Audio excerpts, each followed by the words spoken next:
Bapak Ibu, saudara-saudari yang terkasih dalam Tuhan, Shalom. Sejak masa kecil kita sudah dibiasakan, diajarkan dengan satu praktek etis, etiket dalam bergaul, terlebih dalam konteks menerima sesuatu, diajarkan untuk berkata terima kasih. Bahkan ketika tidak menerima sesuatu, orang Barat, "Do you like this banana?" "Oh no, thank you." Tidak menerima. Tetapi dia berkata, "Oh tidak, terima kasih." Hari ini dalam bacaan Injil ada 10 orang kusta yang berteriak jauh-jauh kepada Yesus. Tersembuhkan berawal dari iman yang kecil, yakni memohon pertolongan. "Yesus Guru, kasihanilah kami." Seolah-olah mau katakan, "Tuhan Yesus, sembuhkan kami." Dan mereka tidak mendekati Yesus. Injil mencatat berdiri jauh-jauh karena kurang lebih 2 alasan. Alasan yang pertama adalah karena mereka sadar mereka dalam tanda petik dikutuk Allah. Dikutuk Allah dengan satu penyakit yang pada zamannya kusta adalah penyakit kutukan. Karenanya harus berbarengan dengan alasan kedua, yakni dikucilkan. Bukan sebagai satu mental atau penyimpangan seseorang terhadap sikap asosial maupun antisosial, tetapi harus dikucilkan dari lingkungan sosial. Karenanya mereka sadar kita dikutuk, kita harus memang mengucilkan tanpa harus mereka kucilkan supaya tidak menularkan penyakit ini.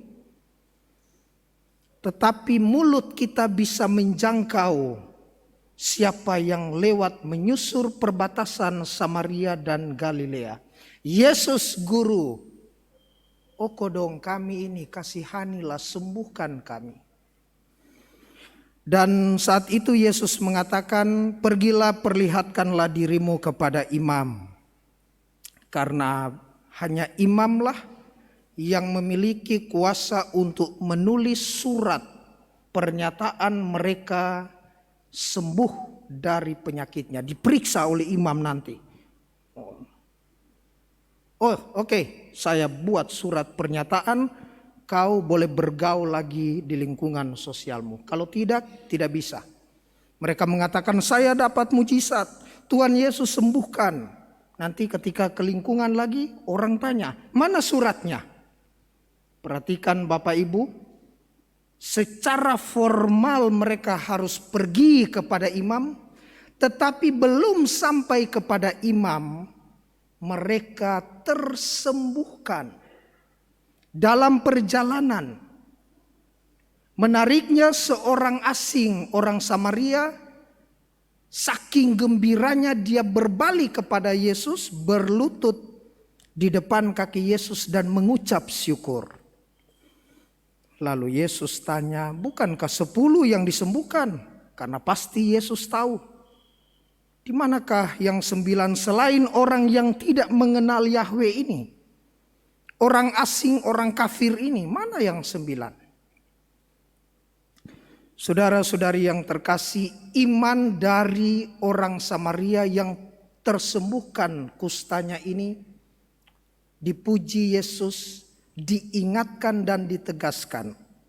"Berdirilah, pergilah, imanmu telah menyelamatkan engkau." Jauh sebelum zaman Yesus ada satu panglima perang berasal juga dari bangsa kafir, bangsa asing. Dari Syria, panglima dari Raja Aram sakit. Menulislah Raja Aram kepada Raja Israel karena dia dengar ada nabi di Israel. Coba untuk supaya sembuhkan, saya punya panglima kodong saya sayang, dia berperang. Saya tulis surat, kalau boleh tolong sembuhkan. Dikoyakkan oleh Raja Israel, siapa saya bisa menyembuhkan? Sampai ke telinga Elisa, Elisa bilang, biar Mi, nanti kita sembuhkan supaya mereka tahu siapa Raja Israel.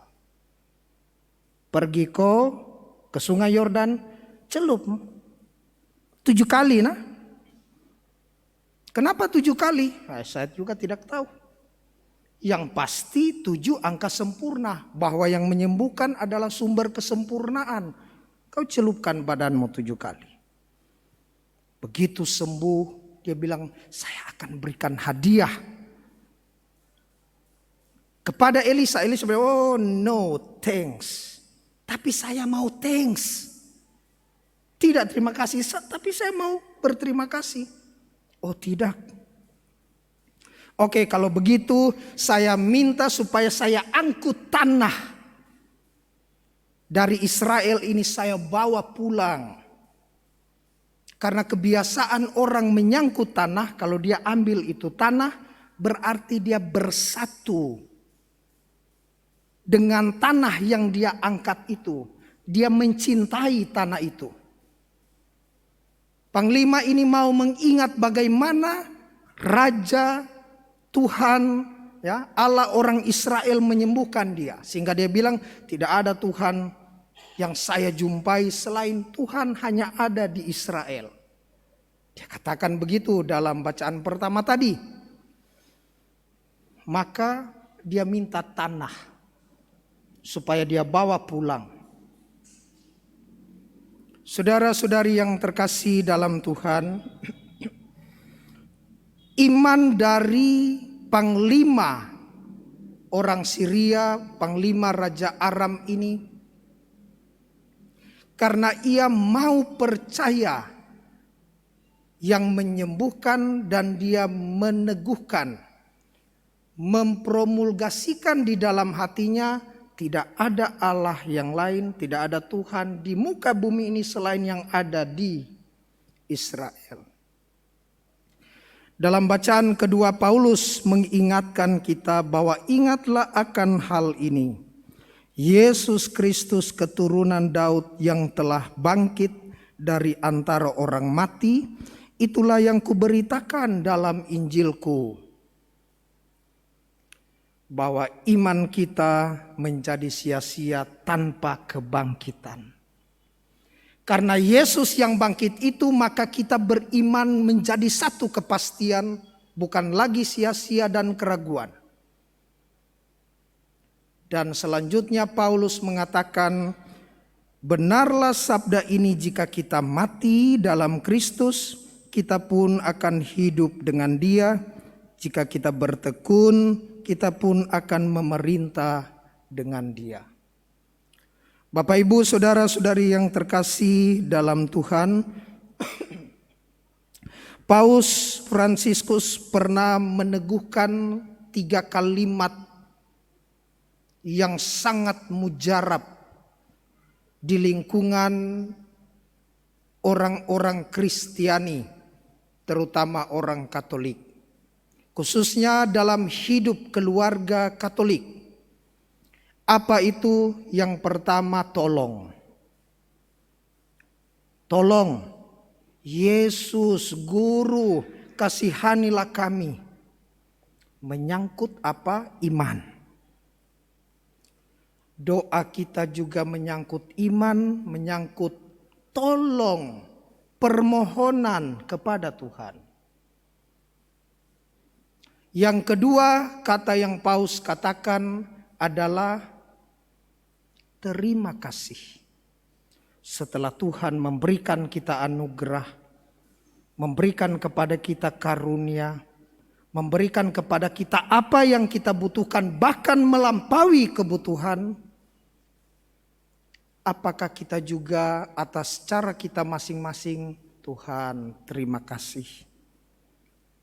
Atau ketika kita minta ini dan Tuhan bilang, saya tidak kasih, oke, tidak apa-apa, never mind, thanks.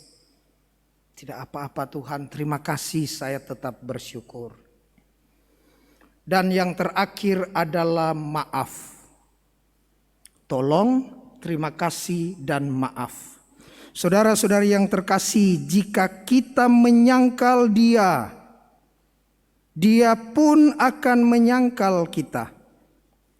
Jika kita tidak setia, Dia tetap setia karena Dia tidak dapat menyangkal dirinya. Kalau ada ajaran-ajaran yang baru, Paulus sudah ingatkan sebelumnya, selain Injil kuwartakan, terkutuk mereka yang memberitakan Injil yang lain. Maka kita diingatkan untuk berani mengatakan, maaf, saya tidak kenal Injil ini. Karena Injil yang sejak zaman dulu yang saya tahu adalah ini. Maka kita juga diajak untuk senantiasa mengobarkan 3 kata ini dalam hidup beriman kita. Tolong, terima kasih, dan maaf.